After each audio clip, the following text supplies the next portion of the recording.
And all right, we are live, guys. All right, perfect. Um, so I think basically we're supposed to talk about like question number one is what specific service you're providing to your community partner. So um, I have been volunteering at the Salvation Army in Cedar Rapids. They serve roughly 100 people twice a day, morning and afternoon. And so I've been doing the lunch from 11:30 to 1:30. So we serve for an hour, and then there's like a half hour of prep time built either side of the serving. Um, and basically, it's just been giving them with the weather getting colder and stuff, they've got a couple hours where they can come in and warm up for the day, dry off, get some food, and that. And the chef for the kitchen says a prayer with them every day, and then just lets them know, what they're going to get for food for the day, and all of that kind of stuff. So I have, let's see, 7 days of that that I've done, and I still need to get a couple more hours left of that, and then I'll be done with all of my stuff. And then I guess the third question is basically, what are you learning? Any joys, challenges, or insights? Um, I think it's just been interesting to see that some of the same people that come in through the Salvation Army come into the hospital where I work. And the culture at the Salvation Army is very much like there's no drama. You come in, if you create drama, you're asked to leave, and they're not going to feed you because they want it to be a safe place that's just a good community hangout and that. So, like when they come into the hospital, it's almost more of like that sense of entitlement automatically comes out, and they can be rude and everything and forget their manners. But at the Salvation Army, I've heard more please, thank you, um, you know, good manner type things. But I haven't actually seen that in the hospital. So I think it's an interesting dynamic between the two cultures. Like, I haven't quite figured out why it's such a switch. Um, so it's been interesting there. And I guess, some of them have recognized me, some of them haven't. One of the ladies who helps in the kitchen is her part-time job. Her daughter has had a sick kiddo, and so I've been able to kind of help her because she's been unemployed for like the last 9 months or something like that, and told her where a few of the free medical clinics are and things like that. So I've still gotten to help a little bit, like unofficially with healthcare stuff, to get them where they need to go, and all of that. So. Um, So I guess the last question is, how is your service learning project expressing and developing your servant leadership skills? Um, I think it's probably just, learning about the different cultures and still trying to figure out, like I said, why it's such a different culture at the Salvation Army. I don't know if there's not necessarily a definitive authority within the hospital, or if they feel like they're getting a bill for it, that they should get what they want. I'm not really sure. Um, but we get some really interesting situations in the hospital that don't necessarily happen at the Salvation Army. Tim, the guy that's the supervisor and the chef, basically just goes out, handles it, and says, "Look, like you don't have to act this way, whatever." There was a girl that came in and was kind of rude to somebody serving on the line and said, a few things. Oh, why can't I have things like everybody else had them? Her plate looked the same as everybody else. And just kind of got upset, and he pulled her aside, and she came up and apologized later. So I don't know if there's different accountability there or what. I haven't quite laid my finger on exactly what the difference is, but it's been interesting to see. I think I'm going to agree with you as well. So Dana and I have both been volunteering with the same company.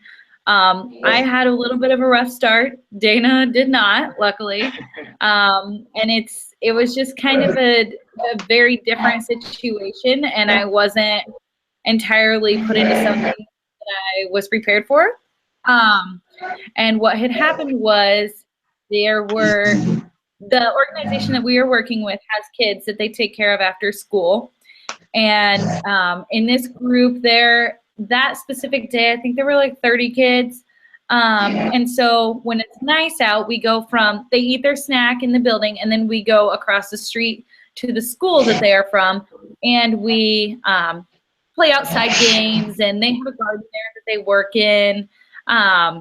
Just nice to blow off some steam before their parents get there.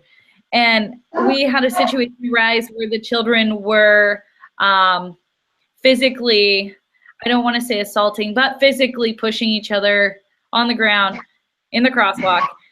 And my first instinct was to separate them because it was like fight or flight. They're fighting in the crosswalk on the ground. This is really bad. But that definitely wasn't what the organization was expecting me to do. They actually really frowned upon it because I'm not an employee. And they really wanted me to get somebody that worked for the company and that knew the children personally. So that was just a very interesting situation that I was put in on my very first day. I wasn't sure that I was going to finish out my time, but I did. And I've learned a lot. I really have, whether it be things in my life, things servant leadership wise. I haven't ever really been around people who were less fortunate than me. So this is working with children who are definitely a lot less fortunate than me. And so I've learned just things and picked up on things that I definitely wouldn't have if I wasn't working with this project. I have 9.5 hours right now. I have plans. I have 2 more days that I'm doing this Thursday and this Friday, and then I should be done at that point. And the best thing that's came about it, I actually got to volunteer last Wednesday for their Thanksgiving meal prep, and it was so much fun. They actually had all their volunteers online. They had a program where you would sign up, and then once the spots were filled, they were filled. And Dana had kind of heard from the morning crew that she's been volunteering with that they would actually take more volunteers. And so I just showed up. And our the project leader, basically, she was like, well, come back at 1. We start the next shift at 1. And so I came back, and I was actually put with this gentleman in the kitchen, and he was doing all the magic. I mean, we made sweet potatoes and mashed potatoes and stuffing. Like, we made all these things in such huge amounts. They planned on feeding 300 people Thanksgiving night. And so that was a lot of fun too. The supervisor said that I'm going to be his watch because he would lose track of time without me. So we were very, 15 minutes, we got to turn this, we got to move this, we got to put this here. And I learned so much. It was so much fun. He was an awesome, awesome person. He's actually a baker outside of this organization. And so he showed me some of the cakes and stuff he's been making. And it was just really, really neat. It was definitely a different crowd of workers than what I had been volunteering with during the night shift, if I can call it that. This was definitely a different crowd, and I felt that I fit in quite a bit better. The only bad thing about it is I didn't get to see the magic happen. I had to leave and go to my other job at 4:30, which is when they were filling the door. I mean, there were people there at 3:45 because this was big for that community. So I actually didn't get to see it served. But I have pictures awaiting me, so it will be part of our presentation, which I think will be a very cool spin to kind of put on the project. I think that's all I got. Dana, on to you. Okay, awesome. Yeah, so I've been doing the Breakfast Club for CFUM, and I actually didn't start until Allison told me about her interesting experience with the kids that were fighting. And so I wouldn't say I was nervous, but I was definitely like more wary about like what sort of kids I would be dealing with. So I went with an open mind, and I think that helped me for the best because those kids, I feel like definitely maybe lack a little bit of discipline at home. And but it was a lot of fun. I'm actually done with my hours with the River Bend tour that I did. have all my hours done. So I haven't been there in a few days, but it was a really good experience. It got really easy waking up every morning and going there because I never really had like a bad experience. So I always kind of look forward to going to it. And there were kids that definitely like wanted to be my friend and like came every morning and like said hi to me and would want to like color with me or read with me, stuff like that. Because it was nice. I think they were required to do like 20 minutes of reading every few days during the week. So we have like reading time. And actually, that first day I went, I think was a really good transition because Wells Fargo sent like maybe like 20 or 30 employees to come volunteer. So it was like, and I think that might have been the biggest crowd of kids. I'm a really bad estimate of how many kids there were, but it could have been close to 100 kids. And so it was a really good dispersal of reading partners and everything. So it made it a lot easier for me that first day. So then the second day when I came back, there were still quite a few kids, not as many, but there definitely weren't as many volunteers. So it was a little more chaotic. And I was like, this is what I'm in for. But it was nice. I served food a couple times. Sat with them and ate breakfast a couple times, and I don't know, it was just a good experience, and to see the different range of kids that you deal with, the ones that are really compliant and really want to like please people, and then the other kids who stand their ground and have to be told by like 3 different adults to do something one time. So it was just really interesting. And I actually really enjoyed it. Like the people who were employees there and the kids. So let's see. Based on the questions, yep, done with my hours. What did I learn? Well, definitely the joys of working with kids always, because they're just young minds that are just eager to do things, and but they're also very challenging. Peds is definitely something I haven't considered much working with, just because I like working more with the older population. But kids are a lot of fun. They bring something new every day, which is very interesting in their stories. And a lot of them like to draw things and write letters for people. I got a couple of letters myself, and I have a picture of like an Iowa State logo that one of the kids drew for me because I wore an Iowa State sweatshirt that morning. And then the last question, how has it developed me as a servant leader? Lots and lots of patience. And I feel like that's really a recurring thing in like the reflections that I write and the assignments from our readings. Just being patient with everyone that you meet, especially with kids, understanding the culture that they're coming from and the background that they're coming from, and that they are still learning and they are still developing, and they deserve that patience as well as someone older would deserve that patience as well. But I feel like that's definitely one of the skills that was tested and hopefully developed a little bit in the few days that I went there. Yeah. I do think the kids that we worked with, Dana, I don't know that we had the same kids. The morning breakfast club feeds about 75. The group of kids I work with is about 25. So I think that we may be working with a little bit different, which would be interesting to see which kids are a part of both of the programs, because I definitely would benefit from both. But I'm sure it probably depends on when their parents are available to bring them or pick them up.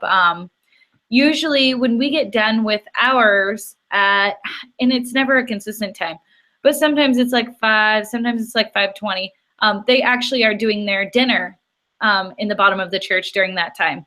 So we get to see, a lot of the kids, if it's been colder lately, so we've been doing like arts and crafts upstairs and watching movies. And we go downstairs, and I would say several members from their community, whether it be their parents, their friends, their kids' friends, are all down there having dinner. So it's kind of this very chaotic, but I can see where they try to keep things ran and organized. It's just a lot of different people from a lot of different cultures in one place at the same time. And I don't really, I guess I expected that to be a little more organized, and that may be just me because I am so organized and exact. But it was very hard for me the first couple of days going from that and then going to dinner and then, clean up. And then there were a few language barriers for me also. Not all of the workers during the night shift speak English. So I kind of had to, I know very little Spanish, and I'm not entirely certain that it was Spanish that they were speaking. I tried. I think they knew what I meant. Like we were able to kind of like guesswork through it. And that really wasn't something, I mean, obviously people speak different languages, but I wasn't prepared to try and carry on a conversation about cooking with somebody who didn't really know English. So that was interesting. And then I will add to your Wells Fargo. I actually, when I did the Thanksgiving dinner, Wells Fargo sent over several of their volunteers as well. So I would guess that Wells Fargo probably stays definitely on top of that and sends a lot of volunteers in if we both saw them on different occasions. And then another. They had like the T-shirts. Oh, sorry. Go ahead, Dana. I was just saying that they had those T-shirts with the volunteer like written on it, like Wells Fargo volunteer. So it was really active in the community, going all over the place. Yeah, I definitely think they were. And then I'd like to give another shout out though to Hy-Vee. A lot of the food that they had is entirely donated from Hy-Vee. And I always knew that Hy-Vee did a lot for the community. You see it with the Back the Blue. You see it, in several different places. But they have tables set up in the back of CFUM that are entirely dedicated to loaves of bread. We had boxes and boxes of produce. In fact, I don't even know if they go through all of it, but it's nice to know, as many Hy-Vees as we have, and it is a little more expensive than other grocery stores. They are paying it forward. And I've seen it firsthand. Every single day, there's not a person who goes hungry in that place if they are there on time because Hy-Vee has donated a vast majority of the food there.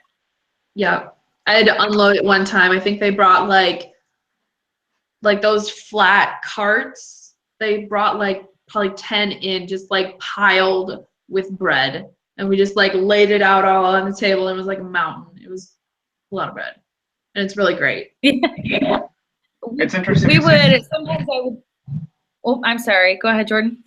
I was just going to say it's interesting to see because Hy-Vee in Cedar Rapids does the same for Salvation Army and a few of the other places as well.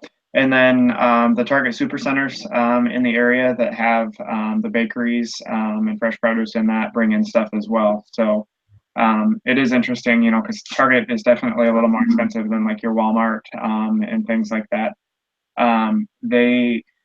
It's interesting how you might pay a little bit more, but your dollar goes a lot further because they get boxes and boxes of produce. There's a Cargill plant in Cedar Rapids that just donated like 400 pounds of meat to there. St. Luke's, the hospital that I work at, has started a drive. Like they do an employee like turkey or ham. And a number of different departments are just donating those turkeys and hams provided by St. Luke's back to Salvation Army and a couple of the other local missions in the area as well. So it's kind of cool to see how that all goes forward from those big companies. Yeah, sometimes I think we don't give the big guys enough credit. And I work for Jethro's, so this has been an interesting part for me is to see, I see Jethro's as a sponsor on many shirts and stuff like that. And so I've kind of looked into how actually are we helping because we are a huge company. And I also have somebody who's very close to me that works for Ziegler, and Ziegler does all that they can. And although they don't donate bulldozers, they definitely donate their share of money and help out where they can and send volunteers. And it's just really nice to know that there are organizations that work together to volunteer to other organizations. It's not just us college kids pulling all the rope and, people who kind of have to be there per se. It is people who want to be there, who work a normal 9-to-5 job, and that's really nice to see. I don't think, you just don't think of people, normal people like us being out there and being helpful because we aren't used to seeing it, I guess. Yeah. I think we've hit our time. Do we have anything else? What? I don't necessarily have anything else. Do we have any other thoughts as far as what we need to do for the paper and stuff, or maybe we can end this session and then still kind of chat a little bit about how we want to create the paper and that? Yeah, why don't we do that? Yeah. Yeah. I will get this Because we link can copied make those down. guidelines. Yeah. So I'll hang up and I'll get the link copied down, and then I think I can just resend the invites and recall you guys. Yeah, I think so. Okay. Okay. Bye. All right.